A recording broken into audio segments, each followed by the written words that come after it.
In the silence of the trophy room, where the echoes of past conquests resonate, we discover how to lead as men.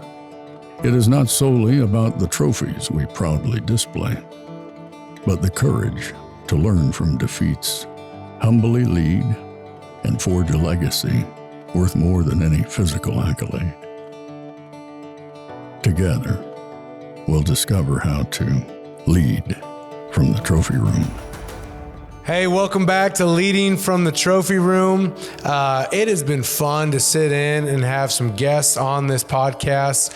Today we have a special guest, a true friend of mine. He's also my boss. But man, honestly, more than that, getting to know him over the last years has just like, he leads well. He leads me well. And he just knows leadership and he knows how to speak to men. And so there's no better guest on this podcast than Casey Oliver. Casey, pleasure to have you. Bud. How you Welcome. doing? He's an executive pastor here at Stonewater. In my life personally, I have a mother, I have two older sisters, and then I married the oldest of four girls. And then I had our first child, part of our family, for my parents, their first grandchild, and I knew it was going to be a boy. And I knew I was going to give my dad his first grandson. He's going to be a baseball player, football player. And we find out what we're having. We didn't even wait. It was like, can't handle it. And it's a girl. And I'm like, you got to be kidding me. And so as me and Casey were talking about the podcast and what we could talk about, we said, what about if we talk about fathering our daughters, like being dads, like girl dads and being the best girl dad? And why does that pertain to you, Casey? Why is that a good thing for you to talk about? Yeah, so God blessed me with 5 daughters and a wife. So I've got 6 women in my house right now. We finally got a boy dog. You win. I used to have a girl dog that I named a boy just to feel better about myself. So yeah, I got women all over the place. I grew up with 3 brothers, thought, God, like I'm gonna have an amazing life with sons and I'm gonna be teaching baseball and we're going to be hunting and fishing nonstop. And I know a lot of dads get to do that with daughters, but God had different plans and blessed me with 5 daughters, and praise God that he did. I was not a great father when I first started. And I think if I would have had a son, I would have just ran him into the ground. And so that's what I feel like I did with my daughter.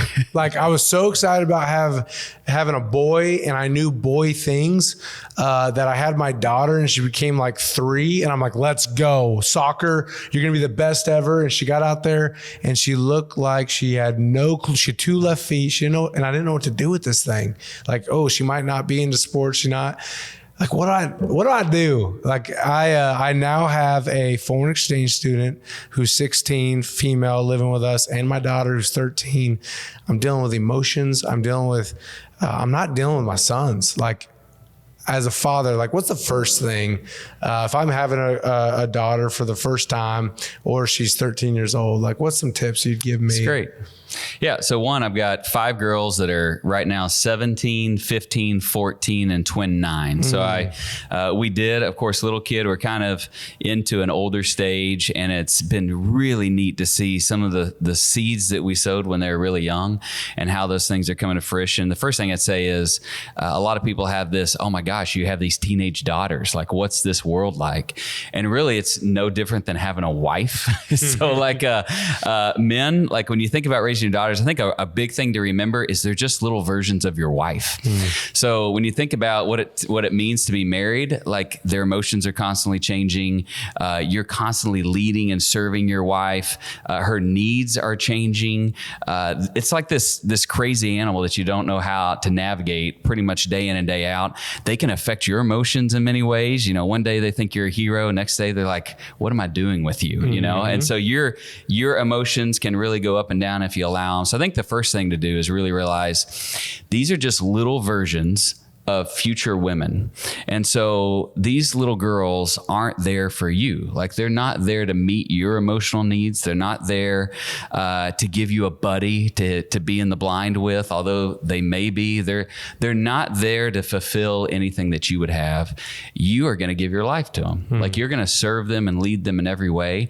Your wife, although she, like God gave her to help you, as men, we're there to serve her. We're there to sacrifice for her. We're there to love her with everything that we have, to die to ourselves daily. I think some of the problem I have, and I'll just admit it, is that I had a misconception of what it was to be a husband. And so I got into the marriage thinking that my wife was there to serve me. That's good. And so, hey, I love this girl. She's beautiful. I love her personality. Sure. Yes. That attracted me. And now the thought of marriage, I can do life with her, which will be fun. There's sex, which will be fun, but also she does my laundry. She does the dishes. She cleans the house. Like she does these things to serve me, and it feels so good. I don't know how much I truly serve her. And our marriage was broken for a while. And then our first child is a girl, and I don't know if I have that heart posture. Like, how do I go from, maybe I didn't see it as a child, maybe I just don't know what it means to be a man. How do I get the heart posture of, hey, everybody serves me and does things for me, and turn it to a true servant's heart to where I can lay down my life and serve them? It's good. One, you're not the king, like Jesus is the king. So when I think about like my home, they're not there for me. Like they're there to bring glory and honor to the Lord. But it's my home. I make the money. Yeah. I do the things. Yeah, I'm sorry, Beau. It's not your home. I bet you didn't pick out the furniture. You probably didn't have a lot to say with the paint color. Like God designed her for that to really be her domain, to use her gifts and to exercise how God uniquely created her.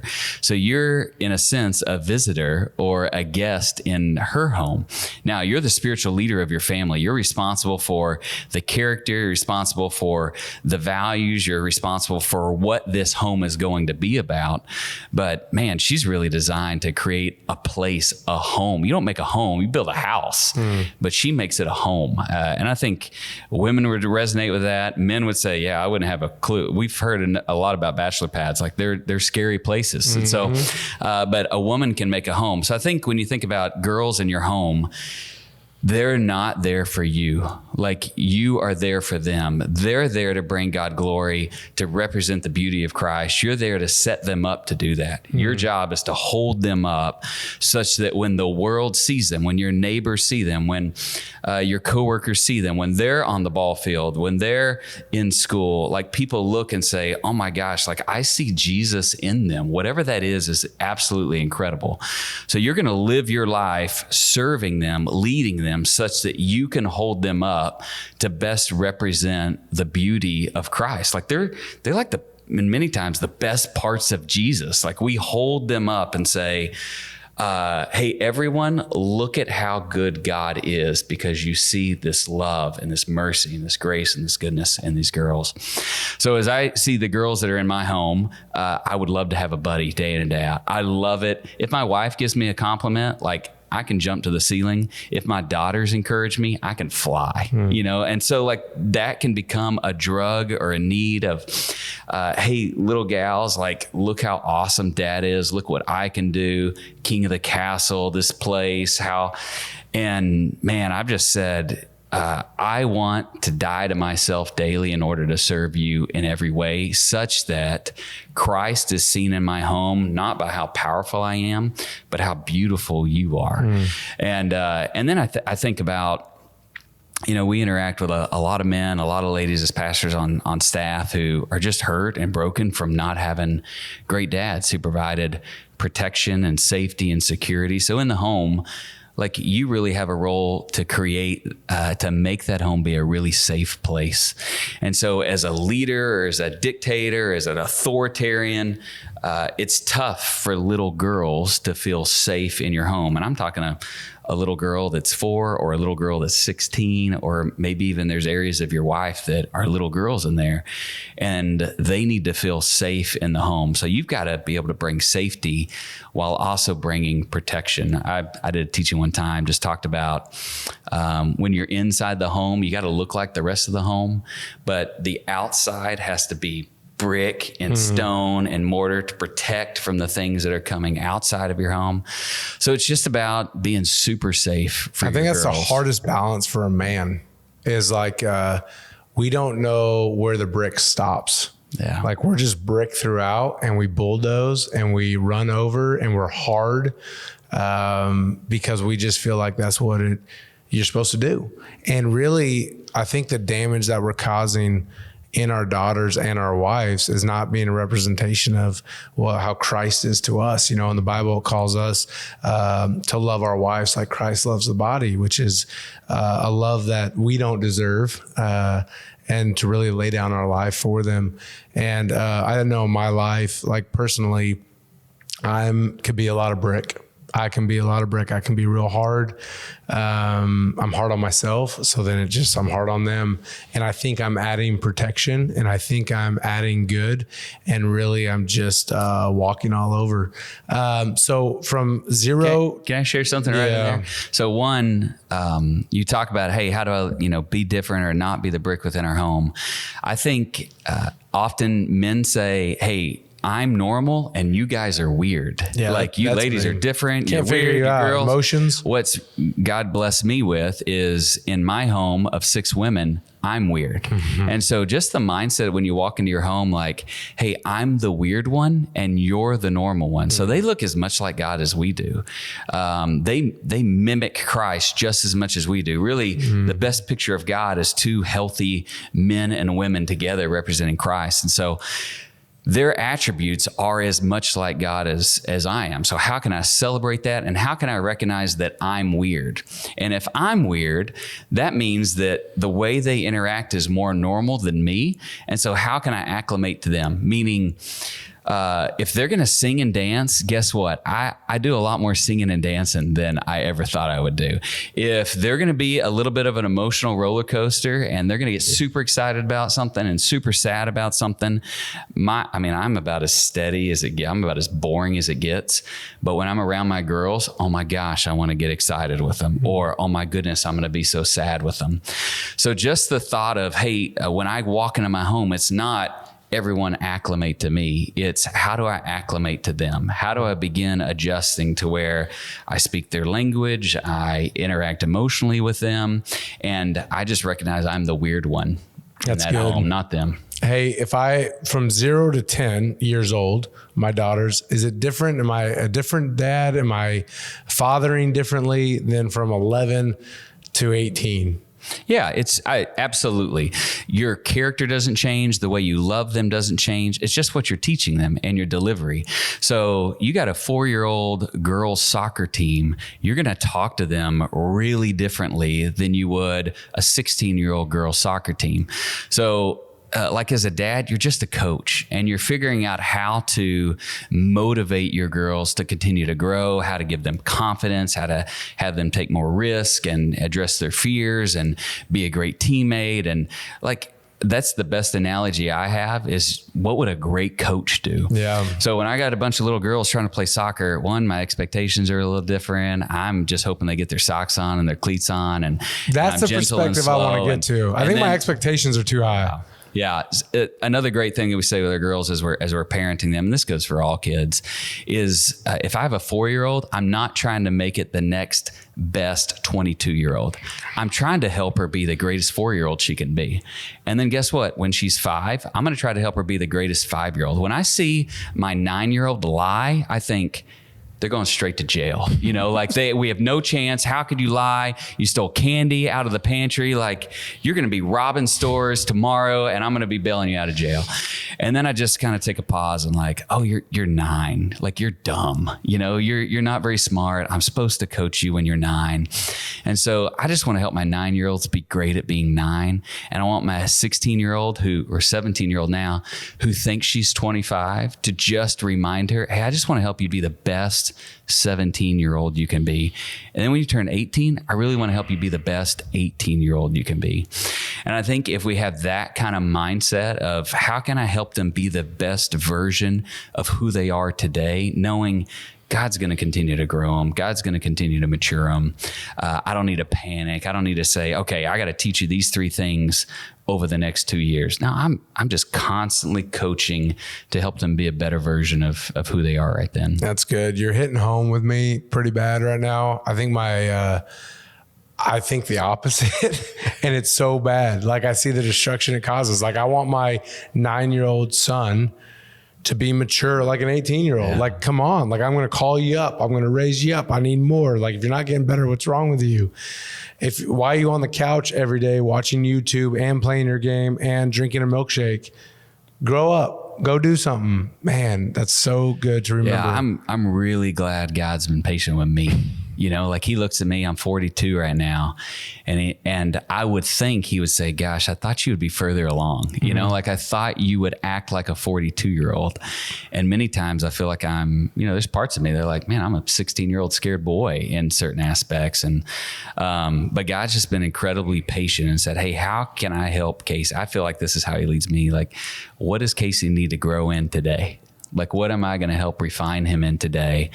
And we'll deal with 43 when we get to 43. And we'll deal with 55 when, life's changing again. And we'll deal with 65 when we get there. But man, God, how do I be the best version of a 42-year-old today? And so that's just how I think about my girls too. I think having a long game mentality is just a lot better picture. I think time gets compressed. There's so many hours we get to spend with our kids before they're 18. And after they're 18, we're like, they're gone.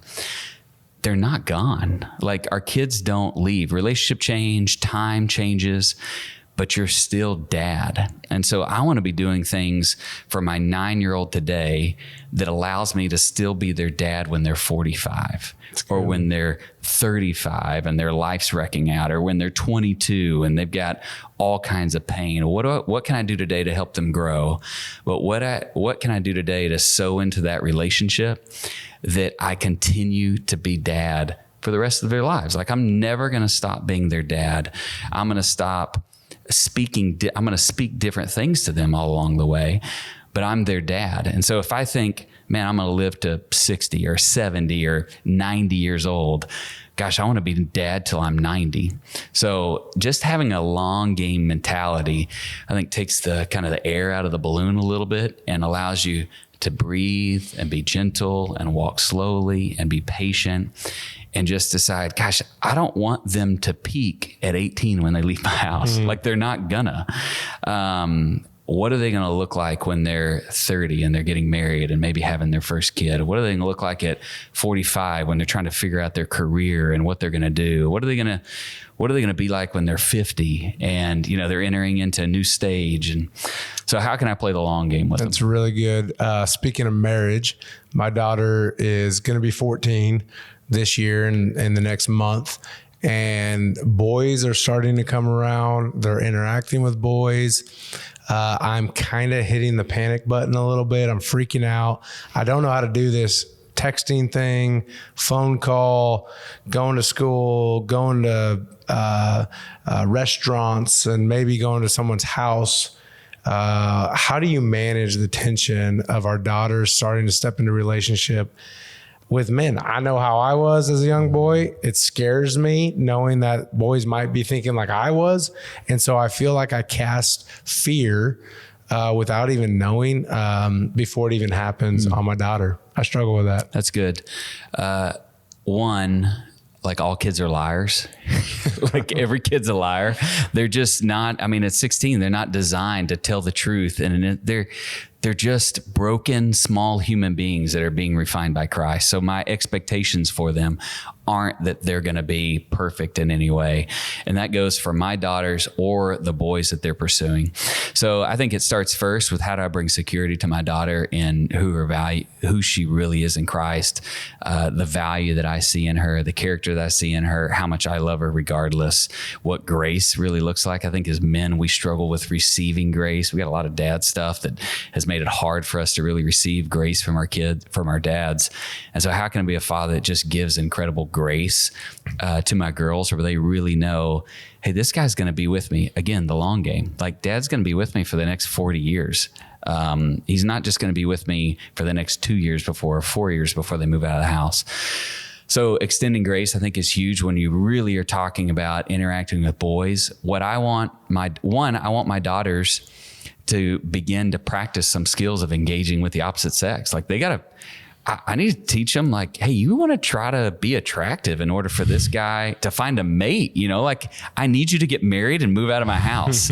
So I want you to learn to date. I want you to learn to pursue relationships of the opposite sex. I want you to learn how to make friendships with boys. I want you to begin to deal with the emotions that arise. Are you talking about that? Like, what does that look like? All the time. You talk about that stuff? So yeah. So I'm asking the girls, hey, who are the cute boys? Who are somebody you like? Who you don't ask them. But then I'll also ask, like, what boy has the best character? What boy do you feel like is the best friend to the other boys? I tear down every boy I ever see her talk about. I'm like, that's the worst. Don't even go there. Don't look at them. So I want them at 16 or 14 or even down to 10. Like, who are the boys that you admire? Because what they're looking for is, what do I want to see in a husband? I'm not saying go find your husband. I'm saying look for the character traits in boys today that you would admire, so that you know how to hunt a husband at some point in the future. And then as they begin engaging, like, hey, Dad, I like this guy and I want to spend more time with him. We're pretty tough on being alone together. So that's kind of what we call dating. I know people call dating all kinds of stuff, but we say you're dating when you have permission to be alone with a boy. And that may be in a car driving somewhere, not like sitting at a restaurant or a public place, but you get to be somewhere alone. That's the thing that we hold the tightest, and maybe push it back as far as we can, because it's just so difficult.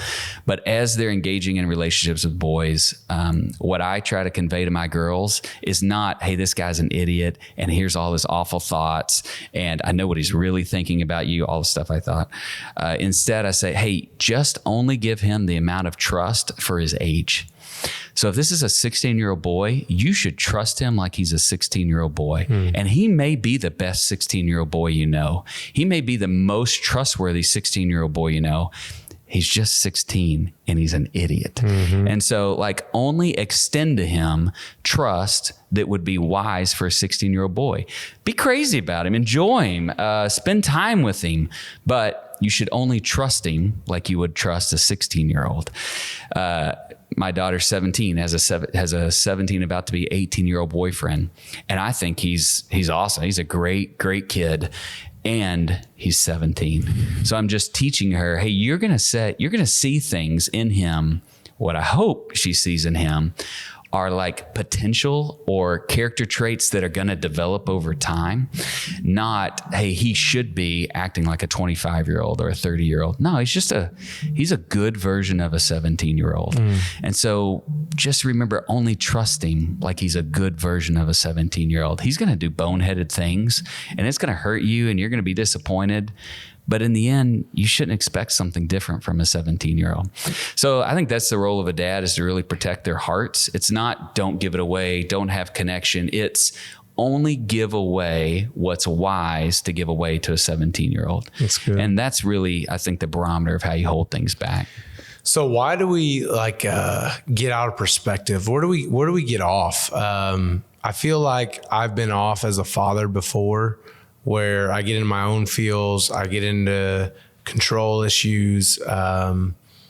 Like, how do I stay in the perspective of what you're talking about? How do you constantly remind yourself, even when you mess up and you get out of that, how do you get back in it? How do you get back into the mindset of, hey, I serve these girls. I love these girls where they're at and the age they're at, and have the right, proper perspective of what I'm doing in their lives. That's good. So I think it goes for boys or girls. The first thing is, they're not yours.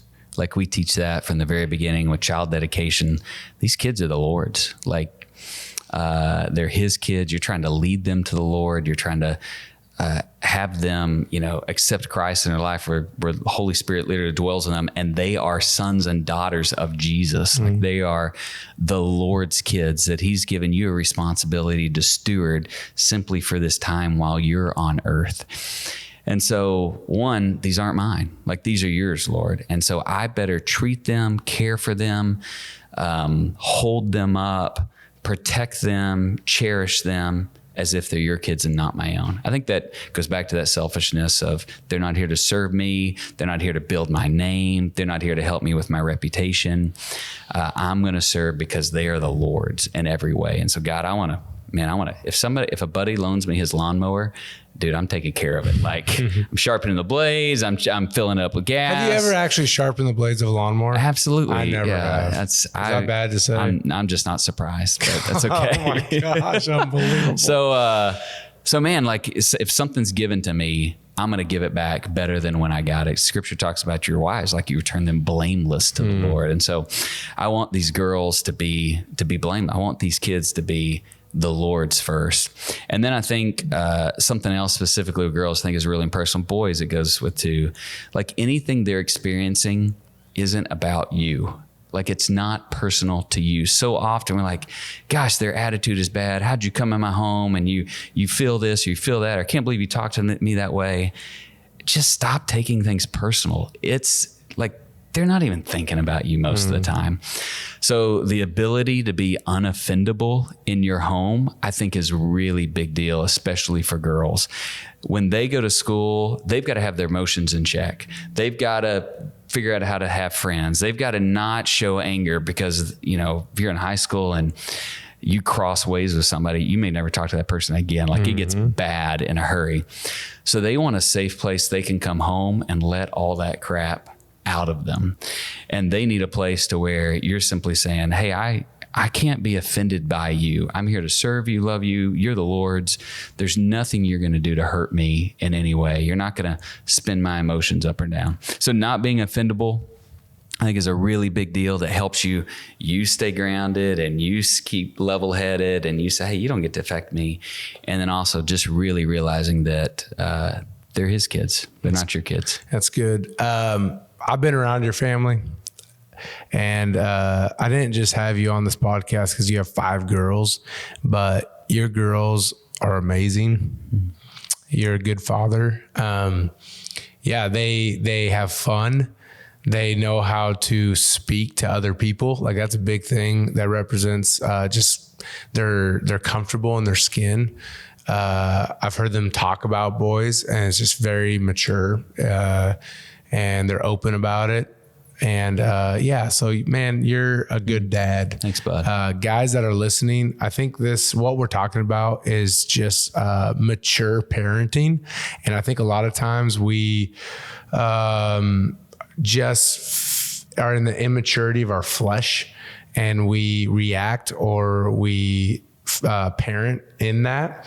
And I'm speaking from the truth right now. Like I'm going through it.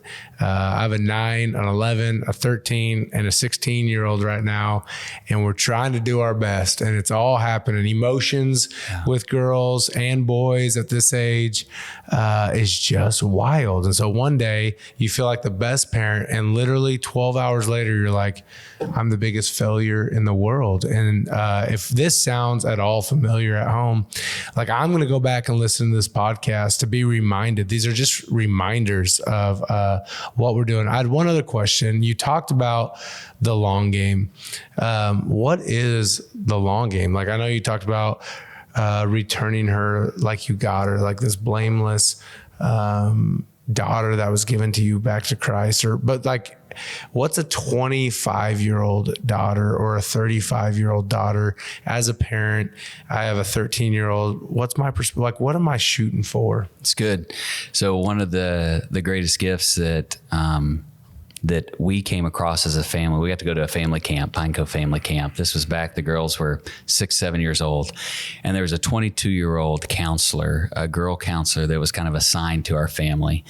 And this girl had spent all week with us, and all she did was serve and love and care for us all week long. And what it just did for me is it gave a model for my kids to aspire to, but really it gave me a model for me to coach to. Mm-hmm. Like if you want to be a great soccer coach, you go watch great soccer teams and you watch how they play.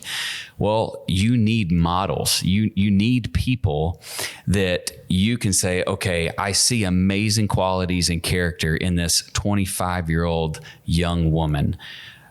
Okay, how do I get there? How do I work? If that's the end game, how do I work backwards to what I need to begin depositing in my girls, speaking into them, caring for them, teaching them now such that they end up at that 25. So I think that's a big one is you've got to find people. You've got to look for younger women, moms new wives and just talk to them and see them, and then expose them to your family in whatever way you can. That may be camps, it may be church ministries.